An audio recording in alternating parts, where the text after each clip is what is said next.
Okay, hi boys and girls.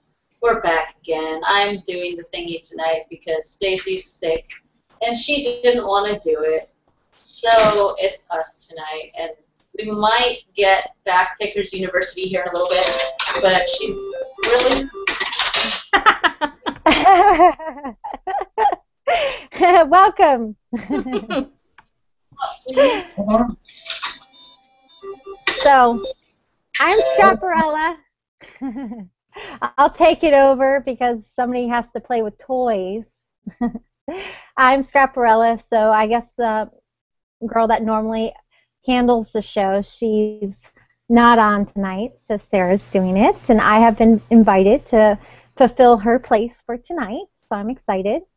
Wonderful to see everyone, and I'll pass it on to next person.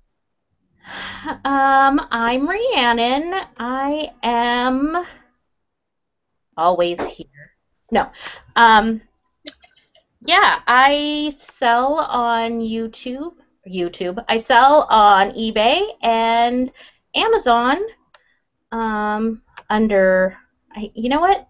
Do you guys have a problem remembering your business name on eBay? Or is that just me? I sometimes do. I have 4 accounts, so. And then there's a store name, there's a seller name. And... Well, yeah. I can't remember my store name is my problem. I should probably try to remember that. Sticky notes. Yeah. So did you see anything exciting this week, Rhiannon?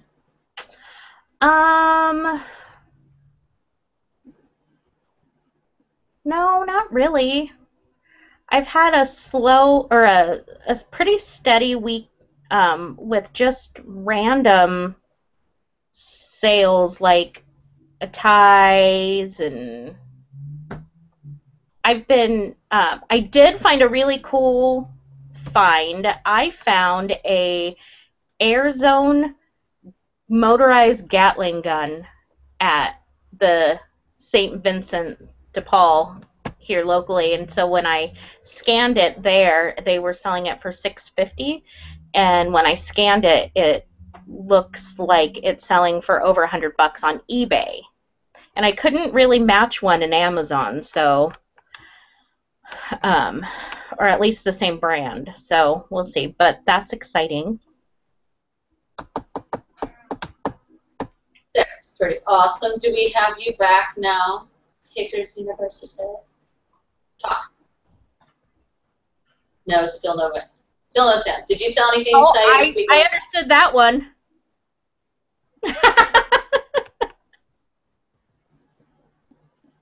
Did she talk? No, I read her lips.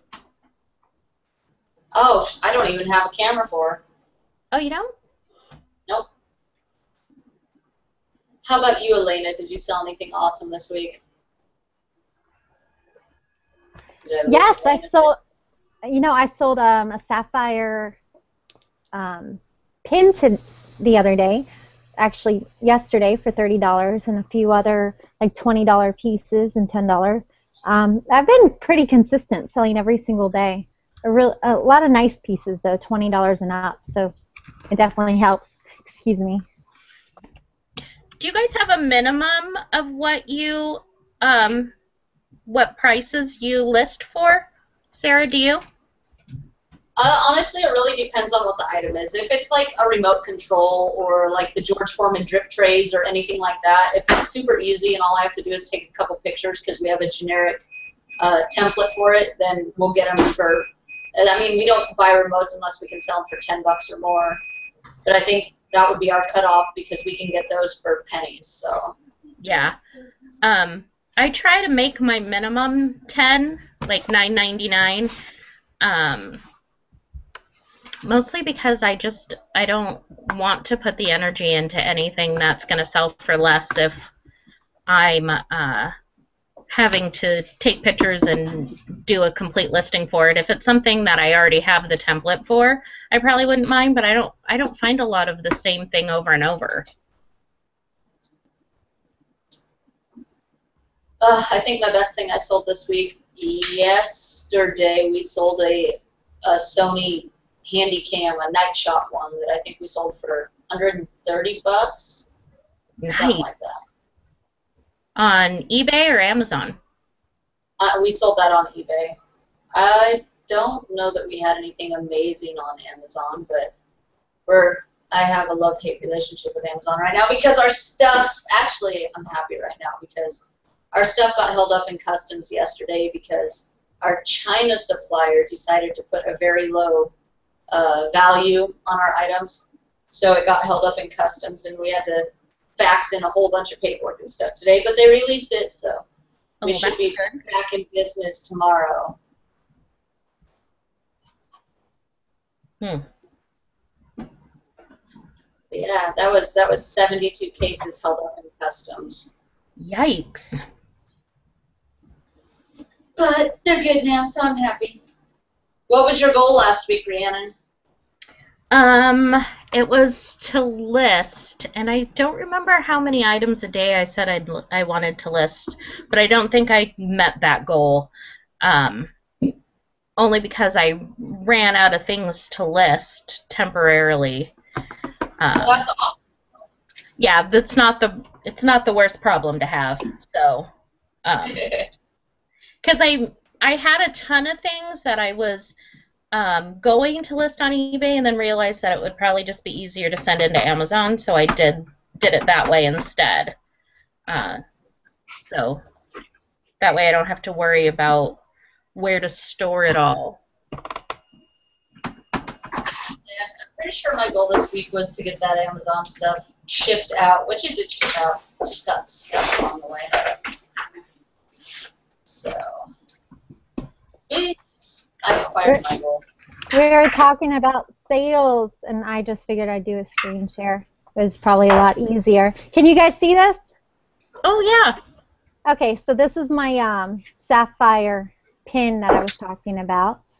And then this is what I call my bread and butter right here. This is nothing. You know, this is just something, you have to remember, I pay usually like 50 cents per piece. So if they sell, it just adds up a whole bunch of them.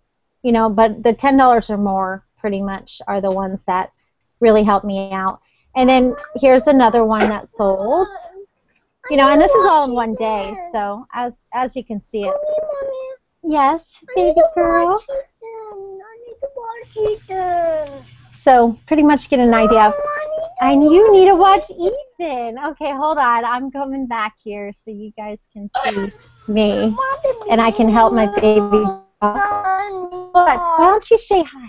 We're on live. Can you say hi? Hi. Beauty of being able to work from home and take care of the kids. Yeah. I can listen her. Oh, she wants to listen. And this is usually when I'm not on Hangouts this early, because I usually like to wait until 9 o'clock Eastern time. But I'll let you guys take it over so I can help my little ones. Okay. You still muted, Tina? Yeah, it's not working. She messaged me. She said she can't get to work. I can charge my phone. But yeah, oh look, I can see you again. Yeah, no, it's down though. But Charge this. No, I don't know. later, come back again if you want to try. You have to charge it. So it's just me and you now, Rhiannon. This has been my master plan all along, to get you alone. Ooh, baby. So, what else is going on for the week? Not a whole lot. Just running around with the kids, doing the football and cheerleading thing, and trying to get in on this contest that we are now losing. We are in last place on our eBay contest, but we're working on it. It's sourcing hasn't been that great lately. I mean, we're doing okay. We just aren't qualifying in the contest. How is the weather where you're at? You know what? It's not too bad. Today was a little bit. It's cloudy today. It's been a little bit rainy, but it was 88. So Yeah, it looks like we're going to have our last couple weekends of actual garage sales. So um, I'm trying to not be as busy on the weekends for those, just because I know it's going to be the last ones. Yeah, we can do pretty good about doing it on Fridays, but on Saturday mornings we have games and crap. Yeah. We're starting to hit the end of the year, so they're doing all their little performances, and my son was super smart and signed up to help the cheerleaders with their end of the year performance. So now he's lost his one day off a week. No, no. Yeah, so now he has to go to cheer practice every Wednesday too. So I have been seeing a lot of info on the new changes on Amazon. What are you thinking about those? Well, I got the email about the DVDs, which that blows. I'm not excited about that because we do sell a lot of DVDs. Yeah. We'll try to get qualified, but like most other people in our community that sell on Amazon, we don't buy from a wholesale source. Right. So I don't know. I mean, I'll call in and ask them if there's anything we can do, but if not, we'll just have to limit what we list as far as DVDs go. Yeah, so I know that a lot of people have been frustrated with that. And I know that DVD, that one's harder to sell locally, but I guess they could maybe sell them on eBay. I mean, what are your suggestions for people that are stuck with a huge amount of DVDs at this point? Get them on Amazon because they aren't going to take them down until November, and hope you sell them because as of November 16th, they're going to take them down. If their MSRP is $25 or over, they will take it down. Yeah. What are you thinking, Elena? Do you do Amazon stuff? I do, but I do it at a merchant fulfilled level. I haven't actually sent it off yet. I have DVDs, but I don't have any DVDs that would be over $25 anyway, so I'm good.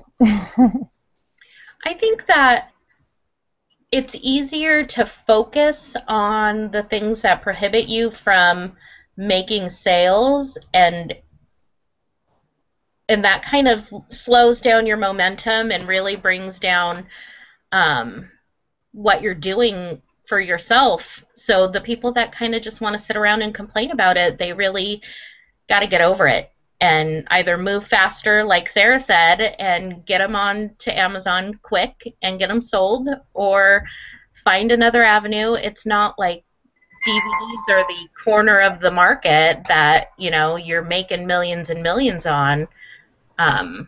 Don't focus so much on it and move on to something else. Or You know what I believe it is the fact that there's this huge circle of emotions we have to go through to find acceptance. And every time there's change, we have to get to acceptance. But to go through acceptance, there's usually anger, sadness, and bargaining, which means like first you get upset about it, then in a obviously a change, technical or something like that, online would be a little bit different than like a death of a family member. But usually for the most, to get acceptance with something, it's this wheel. So a lot of times people might get upset that Amazon's doing that, and then be like sad because it's going to hurt their sales, and then kind of bargain, oh man, I should, coulda, woulda, got receipts or did this. And then you kind of find the acceptance mode. And if we can just kind of get through what we got to get through, bang our head up against the wall and get to acceptance and move on,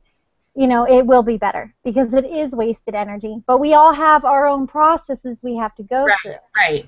Well, and I think too, a lot of times it's brought up in groups like Gill Money and the thrifting groups and things like that, not to so much as complain as it is to just vent and you know, that's part of the process too. Some people need to just get it out of their system, and who better to do it with than people that understand what they're going through or what they're losing in the whole deal.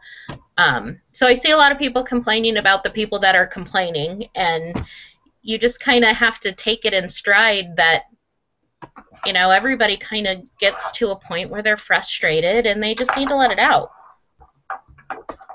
Yeah.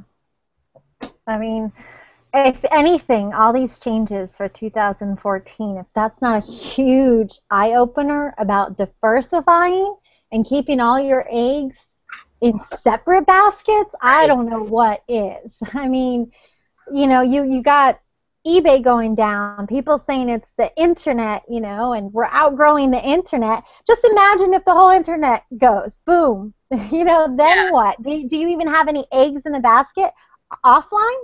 Right. You know, I mean, not to put fear out there, worrying's like a rocking chair.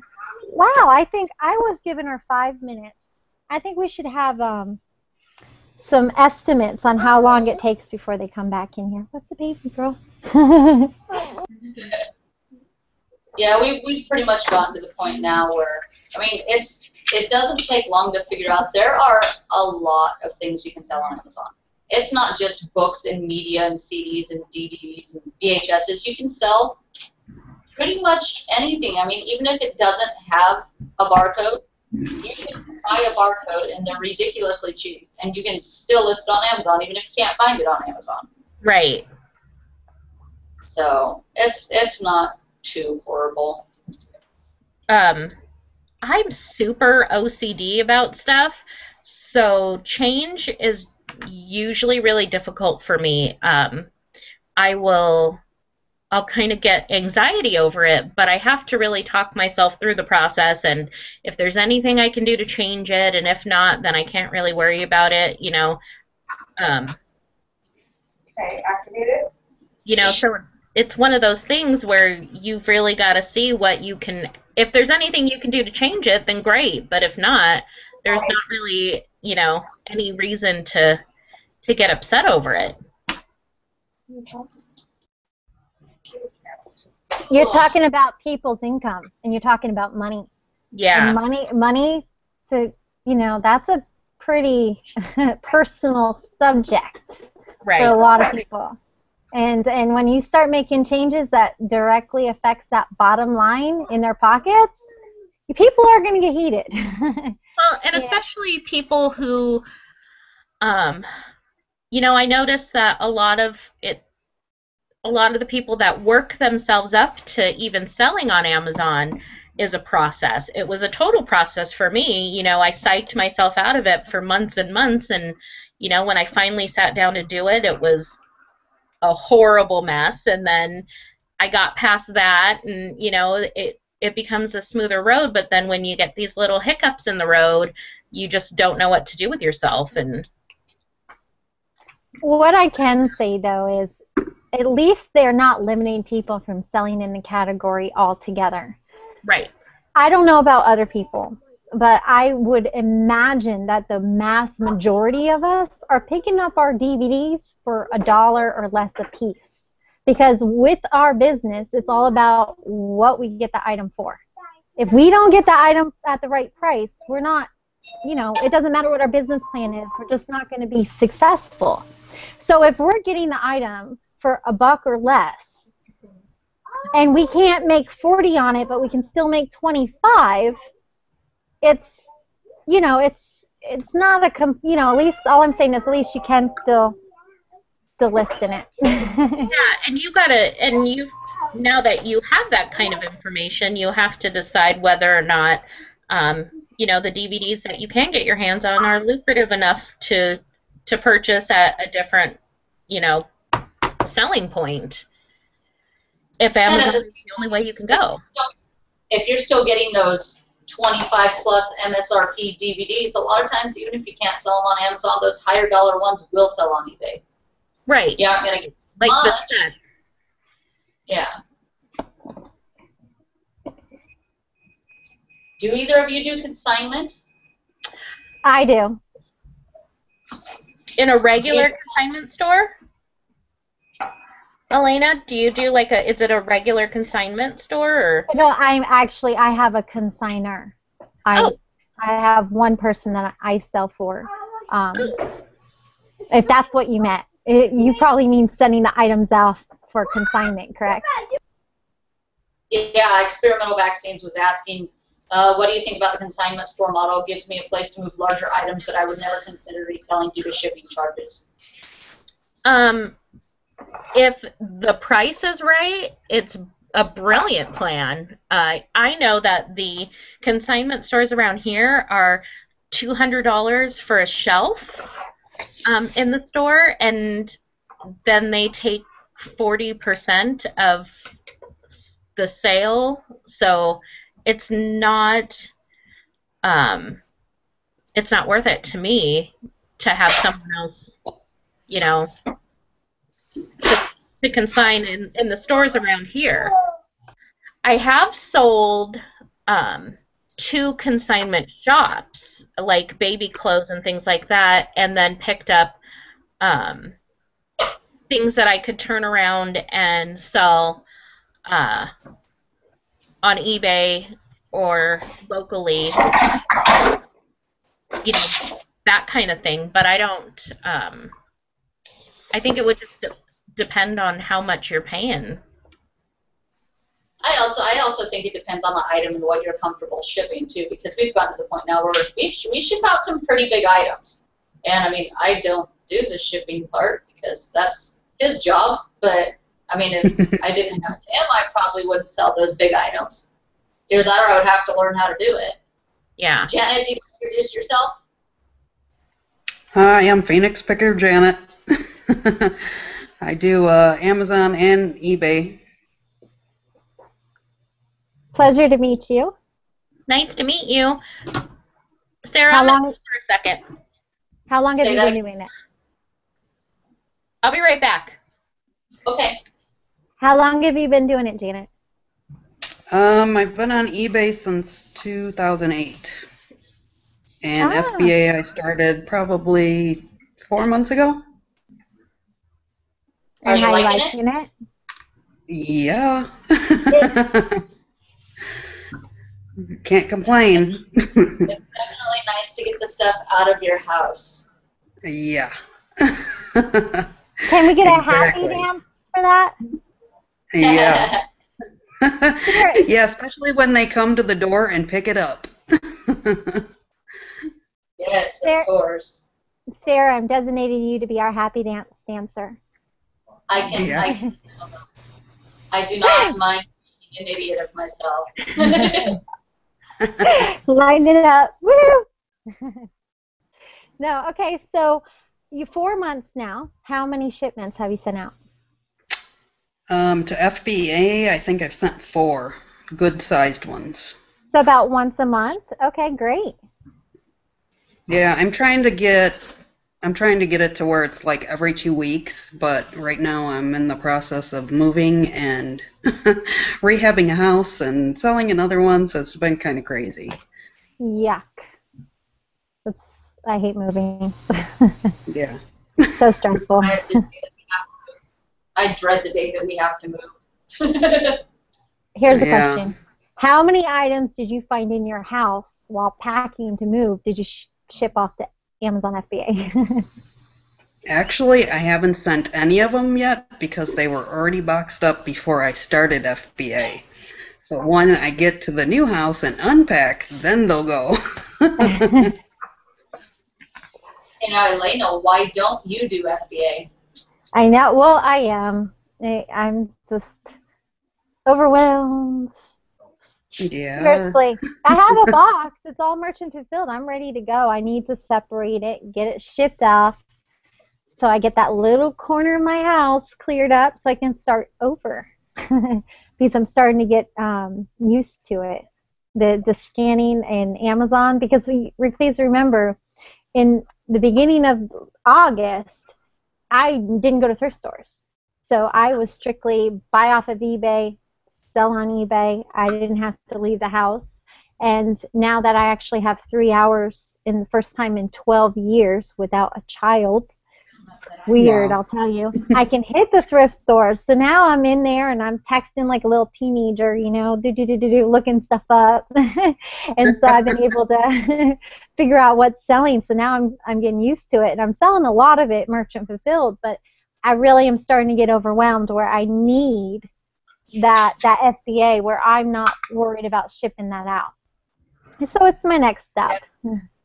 I'm building up there. Good luck. If you need help, we're always here. I will. I will definitely be like, Sarah. I can teach you how to not delete your shipment.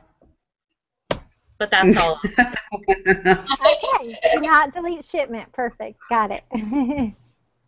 Michelle asked, when you ship through UPS on Amazon, how do you pay? Through credit card, or does Amazon just charge you and you pay later? Michelle, when you send in your first FBA shipment, you're going to have a negative balance because they just pretty much put that negative amount on your Amazon balance, and then as you sell stuff, it covers that balance. So I paid for my first shipment to go in. That way I wouldn't be in the negative. Oh, see, I didn't even know that was an option. Good. And then, when listing FBA items, how often do you take a picture? We don't. I mean, if it's I've never had to. Our private label stuff, we do. And then, well, we don't really take pictures. We pay somebody to do the pictures for us. But for FBA, we don't take pictures of stuff at all. The merchant fulfilled, we do. I take pictures of everything merchant fulfilled, though. Yeah, I haven't had to take pictures of anything yet. I guess I'm bad. I'm on my phone. It's so easy. Scan, scan, scan, and little picture. I'm like, oh, there's a little tear here, so I'd like take a picture of it. But maybe I word it too, so maybe I don't need to do that. I just do it because I'm doing it all with my phone, and it's pretty quick. But I haven't noticed it helped me sell it or not. So we've never listed FBA through our phones, though I know you can. We use Listy. It's a paid service, so you can just like do everything all at once, and it just automatically prints your labels out. We're just lazy, and we take shortcuts, and we pay to do it because it saves us time and effort and stress. you see, I listed it on Merchant Fulfilled, but I'm going to go in there and probably use Listia because I heard great things about it, and then take what I have Merchant Fulfilled and switch it over to FBA. I'm actually listing this stuff like in the thrift store. Once I make up my mind, I'm going to buy it. I have yet to get home and actually sell something, but that would be nice. Right. I think it's That's getting ahead of the game. Hey, that's always nice. You don't got to go home and make sure your kids aren't getting into stuff. You can be mommy when you're at home. Oh man, that's overrated. I mean, well, yeah. You have a lot. Yeah, you have to clean your couch out daily. yeah, yeah. How old are your kids, Rhiannon? Which ones? The ones I like or all of them?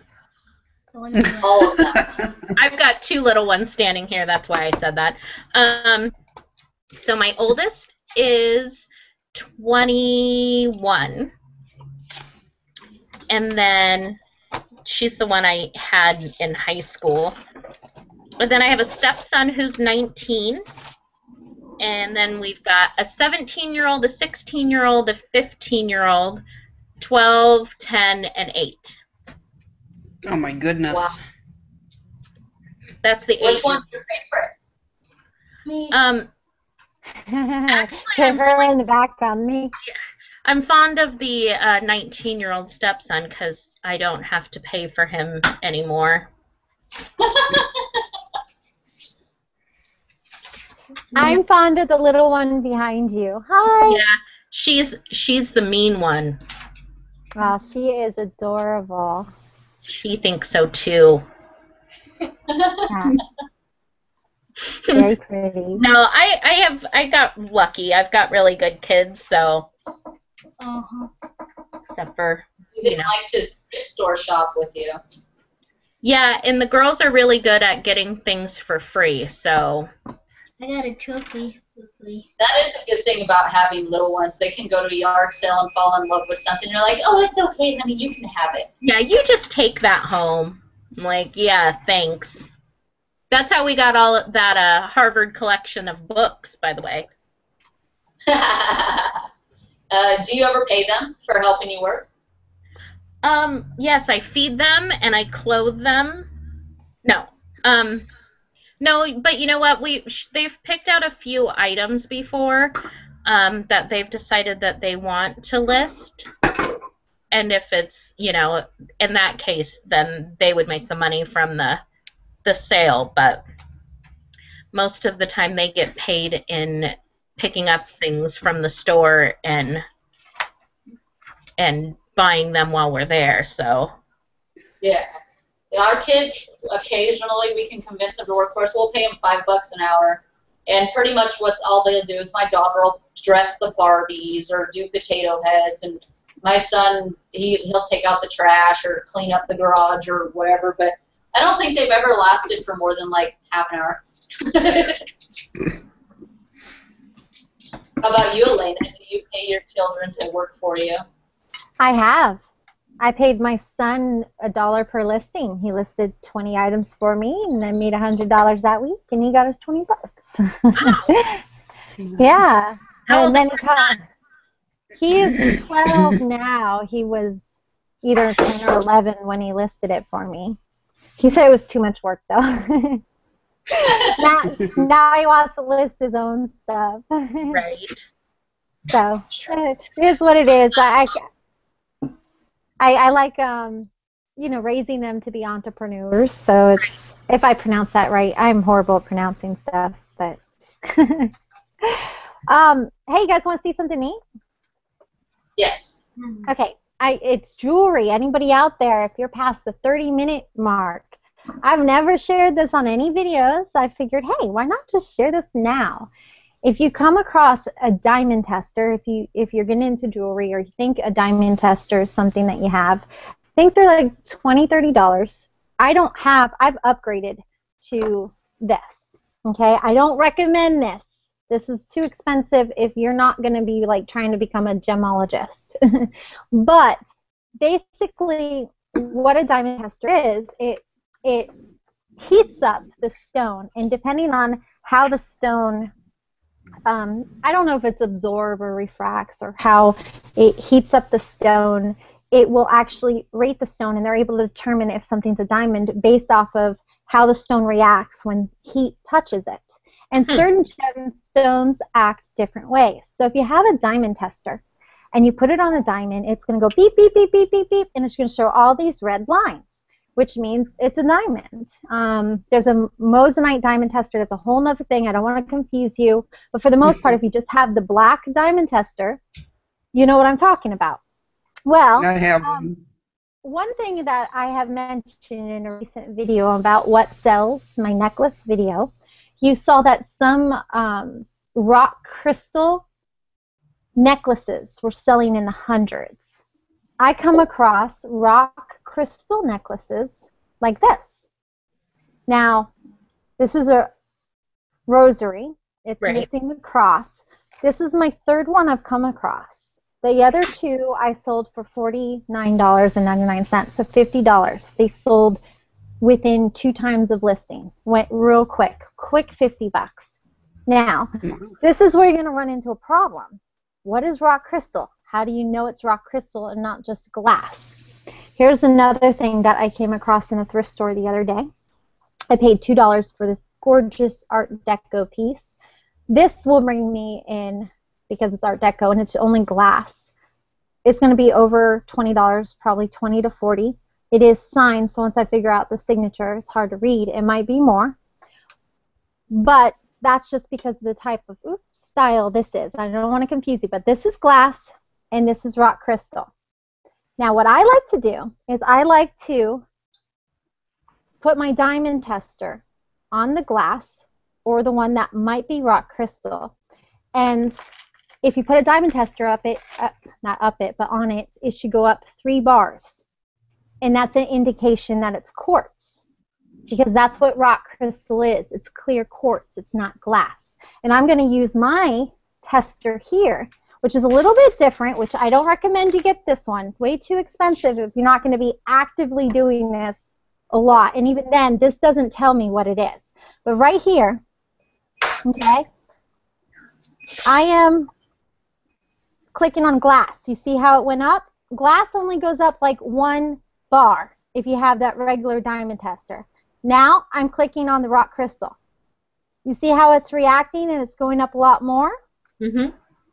Okay, so that's an indication right there that I have a way of proving that this is rock crystal. Now I'm comfortable selling it as rock crystal. So instead of this being a rosary, a rosary that's going to be $10 to $15, it now just became a $50 piece versus the other way. Now, you're going to probably go online and try to learn about rock crystal if you saw my What Sells video. And you're probably going to read that one way to tell rock crystal is if you can take the piece and look through it, and if things look upside down. That is not true. This is a glass marble shaped in a ball, and anything in that shape, you're going to look through it, and things are going to look upside down. You see how I'm upside down? Yeah. You know? Yeah. So that is not an accurate test to determine if something's rock crystal or not. But the diamond tester is a way to be able to differentiate between a natural stone or glass. There's my tidbit of the day. So I do believe. So do you take that with you and test, or do you just buy things that look interesting to you and then bring it home and test it? Correct. That's what I do. I spend less than $1 per piece, except for the ones that I know are going to bring me over $20, like this. This is just has. Oh gosh, I'm gonna mess it up. Jacques.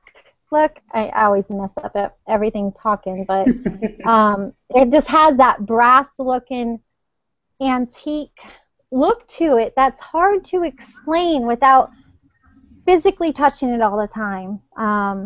But yeah, so.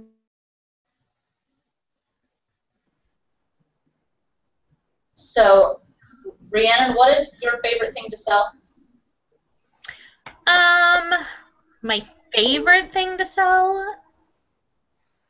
I don't know if I have a favorite thing to sell. My bread and butter would be Starbucks mugs. And if Starbucks mugs disappeared tomorrow, what would you do?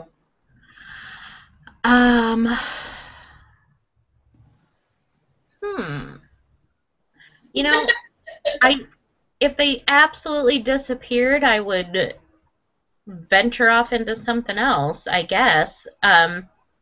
Those are just a really easy pick for me because I'm in Washington.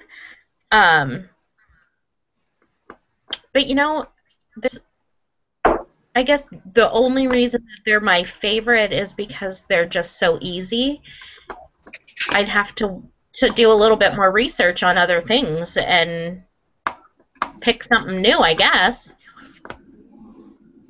I don't think I have the I try to not be one track when it comes to picking, so I don't think I'd be in too much trouble.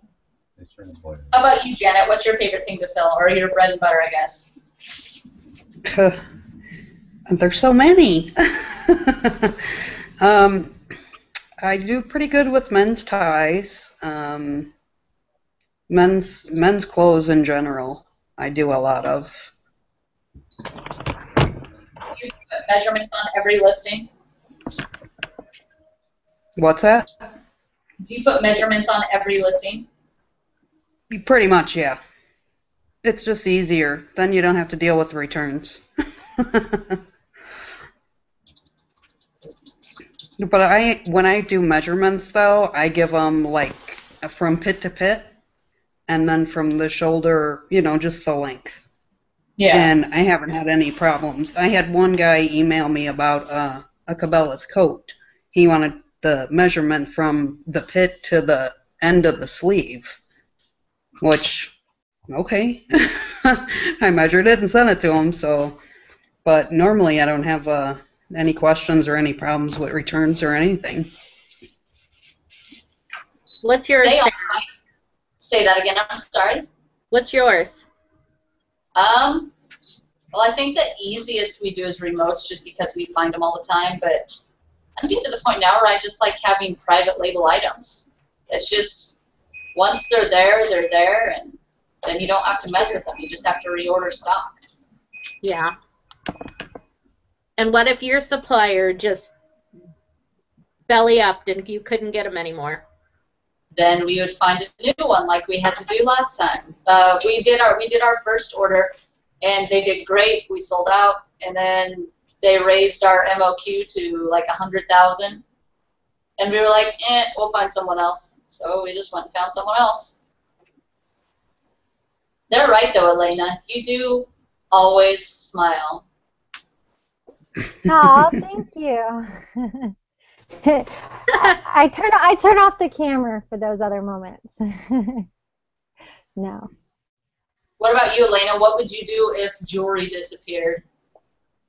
Well, I mean, don't get me wrong. I have 4 eBay accounts. That's just my jewelry account. That's my bread and butter. That's what keeps the bills paid. But, like, shoot, I got these on. It's going to be hard for me to do. But, like, I got 5 pairs of Tommy Bahama pants for $1.50 today. It was 50% off clothing. So I'm like, okay, let me go through here, see what I remember. And they should be selling between $20 and $30. So anything I can turn around $1 to, you know, over $20, I'm happy with. And pants, they're men's pants. They have the size on it. Hopefully I don't have to measure because I don't like to measure. But I might even just, I mean, they're really clean. They're really nice. And maybe I'll get into that consignment, ship it off, and have somebody pay me 70% so I don't have to measure it because I don't enjoy it. But I'll try to throw it up there soon. But as long as my other store is not maxed out, or not store, the other eBay account's not maxed out with inventory, I'm not at that position yet. Would you like to see them? Yeah. Sure. Sure. Okay, let me go get them. Yeah, if we couldn't private label, though, I think my favorite is electronics. They're just the biggest turnaround for us, I think, because we can get them relatively cheap between yard sales and thrift stores and our weigh and pay, and they probably have the best turnaround on anything. They've slowed down a little bit, but not horribly. Can you see me? Yes. Okay, I'll try to do this because I have to keep my earphones in. So, I don't know if you can see them. So it's 42 by 32. Who's going to say they're bigger than you? I know, but I heard size matters. So I think It does, Elena. Let me tell you what. It does. So there's Oh, wait, are we talking about pants still? Yep. Well, yeah, the pants area, right? So here's some more, and they're really, really nice. I mean, I don't know about authentics or anything like that, but I can tell the material is, you know, nice. And they have their little Tommy Bahama thingamajigs. So for $1.50, did I do good, clothes gurus? Yes, you did good. So? I'm so horrible with clothes because I hate taking measurements too. Yeah, when we did clothes, which we didn't do very many, we did a lot of polo shirts and stuff, and we didn't put any measurements unless people emailed and asked. There was just no measurements. Well, the only reason I do the measurements is because the sizes are not everybody makes the same size. Like a large isn't not a large. You know what I mean? Yeah. So if you give them at least the pit to pit and then the length, that'll pretty much get you through. I have picked up like 8 or 9 ugly Christmas sweaters that I've listed. But other than that, I do very little clothing just because of the amount of time I have to put into the pictures and measurement and stuff like that. But This is my picture right there. And then I'll take off the tape. No. Clothing is kind of time consuming, but once you get used to doing it, you get faster at it. yeah, I think that's my problem, is just diving into it. And plus, I guess I just don't want to have to store a lot of clothes. But because I have a lot of open shelf space, I'd have to change a little bit of that space to be able to store clothes better. Somebody. And that's what. Go ahead. That's why I was thinking about those consigners online. Once I really, fine tune what I'm doing with clothing, because I don't like to list it and storing it. I have a big closet, so right now that's not an issue, but it's definitely not my huge part of my income. So that's why I'm going to be looking into consigners for clothes. Yeah. Michelle's asking, does long tail just mean they take a while to sell, but you can get more money by waiting longer? And I think everybody's opinion of long tail is different, because in my opinion, I'm impatient, and long tail to me means wasting my money. We are very impatient. We like items that sell quick. But, I mean, I know there's a lot of people out there that buy the long tail items, and if you're willing to sit on them, yeah, you can get more money out of them than if you're impatient and keep lowering the price like we do. Yeah. I mean, my jewelry is my long tail items.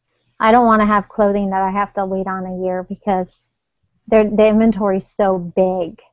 My jewelry, I can have thousands and thousands, and it can all sit in drawers. Yeah. So I don't mind long tail items for that. But everybody's business plan is different. How often do you lose your jewelry? I do every now and then. And when I start to lose, like, actually I lost one this month. I could not find it, and it was something that I've had listed for 2 years. So it was one of those items. But it hasn't happened in about 6 months. If I lose more, like around 2 or 3 in a matter of a month or 2, that's when I'll actually do inventory and decide, okay, now it's time to do inventory, see what I have, make sure my counts are accurate. Just kind of like the big box stores. Every 6 months they're doing inventory, or every year they're doing inventory. I just wait until I start losing items, and then I do inventory. we still have to do the same thing with all the crap we have. At the beginning of the month, when we started the challenge, all we did for the first few days was inventory our garage, and we pretty much just listed everything that we found in the garage that either had just fallen off our radar or never got listed, or was stuff that we were waiting on lots for, and all that other crap. And we listed a lot of stuff in those first few days, just that was sitting around that we thought was listed. Mm-hmm. I did that. I think it was last week I did that. I had to inventory my stuff because I sold something that I had initially listed when I first started my eBay store, and it sold, and I was frantic because I couldn't find the thing, and I thought, oh, now I'm going to have to go and find it and ask them to sell it or to send it to my buyer, and it was going to be a horrible mess.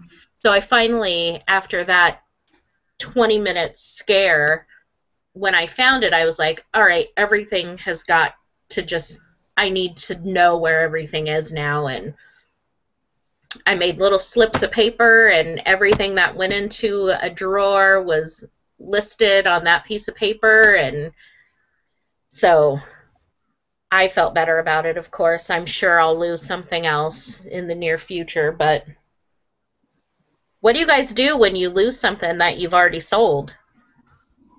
Honestly, it depends on the item. If it's a high dollar item, we'll hold off and take the date for not shipping it on time and hope that we find it. If it's, I mean, I think the things we lose the most are remotes because we just throw them into drawers, and every once in a while one will either get knocked out the back of the drawer, or it's put in the wrong place or whatever. Something small like that, we'll just refund them. And then we'll wait a couple days until they know that they have the refund, and we'll cancel the transaction and hope they accept it. Yeah. Recently, what I just did is it was so small. It was like $4 item. I did a genuine search for it, and then I refunded them, apologized, and offered a $4 discount off of anything else they'd want to purchase, or anything that was $5 or less, I would ship them for free. You know, so that way they didn't think it was about selling the item for $4, like they got this huge deal, you know, like, and I just was trying to get out of it or something. You know, I wanted them to know that, hey, I don't care about the money. This is my mistake. I'm so sorry. This is the only way I know how to make it up to you. Yeah. And no negative feedback. And I took my defect. I canceled the transaction through other because I felt responsible for it, and just did it like that. But it's like I said, it happens once every so often. So. How about you, Janet? What do you do if you can't find something you sold? So far, I've been lucky. Haven't lost anything so far. That's awesome. Good organization. Yeah. Which I don't know how, because between the two houses and I had stuff in storage, I don't know how I haven't lost anything, but so far, knock on wood, I haven't. Well, So, I'm knocking for you. what is your goal this week?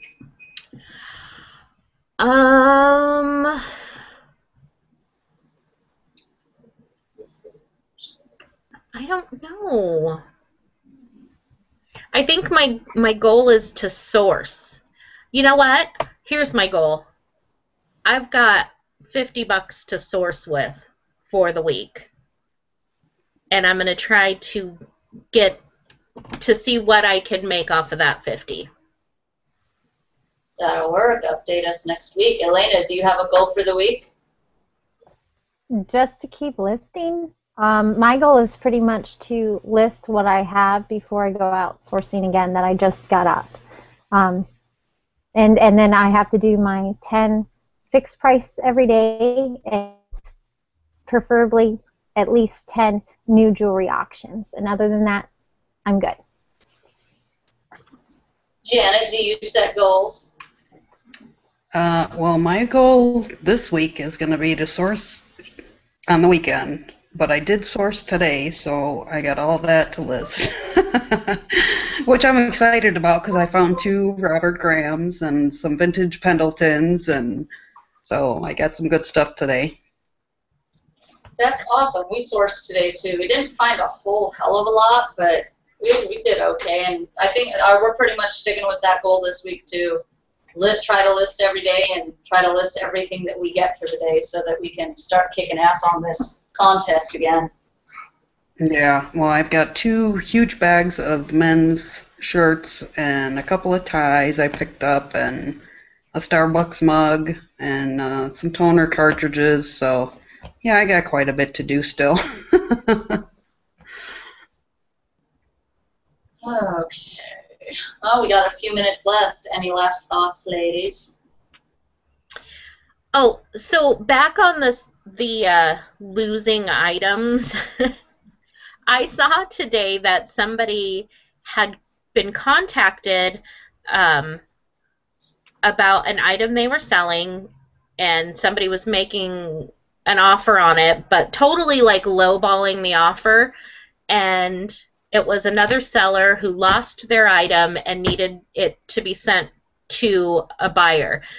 And I think that in this instance, the person totally lowballed the offer, which was $20 less than what the other person had already sold it for.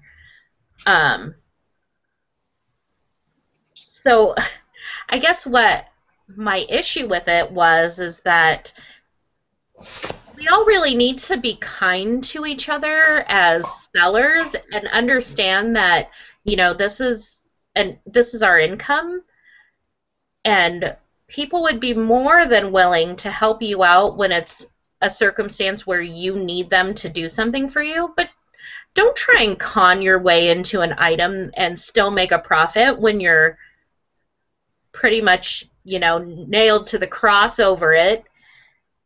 They were just, you know, it was one of those things that you've got to be honest as a seller and lay it all out on the line. If you need help from another seller, then ask for help, and, you know, hopefully they'd be able to do it for you, but don't try and con them out of their income because you somehow screwed up your income flow. Yeah, I agree. I mean, yeah, because I've had some $60 and $70 items, and people will send me, you know, a $10.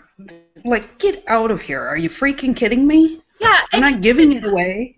Even explaining that this is what she did. She sold an item she no longer had or couldn't find, and now she wants to buy this item from you and have you sell it to or send it to her buyer. You're kind of asking for a lot. I mean, she's already taking a loss on the item, but then you're going to lowball her for it? Like, at least have some self-dignity and just say, you know what, I screwed up, I made a mistake, and I'm going to have to somehow eat this loss. Don't try and profit when somebody else is trying to help you out. I mean, I agree. I agree too, but honestly, in the reselling business, it's kind of like the nature of the beast. You're always going to have, it's like in their blood to lowball. You know, it's just what they do. There's the ones that go out there and try to get it for next to nothing, and then there's the one that don't. I mean, yeah, and I think there's a time and a place for all of that. That's, you know, but if I did something where I screwed it up. You're not buying from a garage sale or a flea market. You're buying from eBay.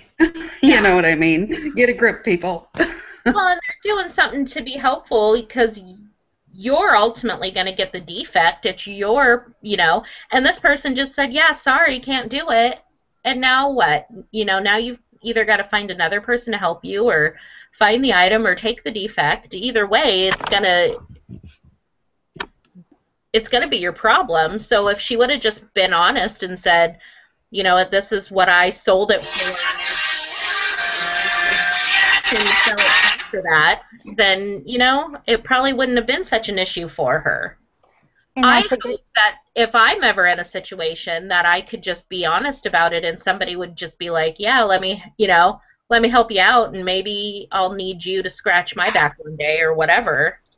And I think that's a great closing statement, is basically, here's somebody who tried to lowball, you know, and try to get the best deal and be the shark, and look what they ended up with, you know, didn't turn out their way. Yeah. Well, okay, ladies, thank you, Elena and, Janet, for joining tonight, and Rhiannon, as usual, and we will see you guys next week, and you two are more than welcome to come back if you want to. Later, guys. Night, everybody. Love you guys.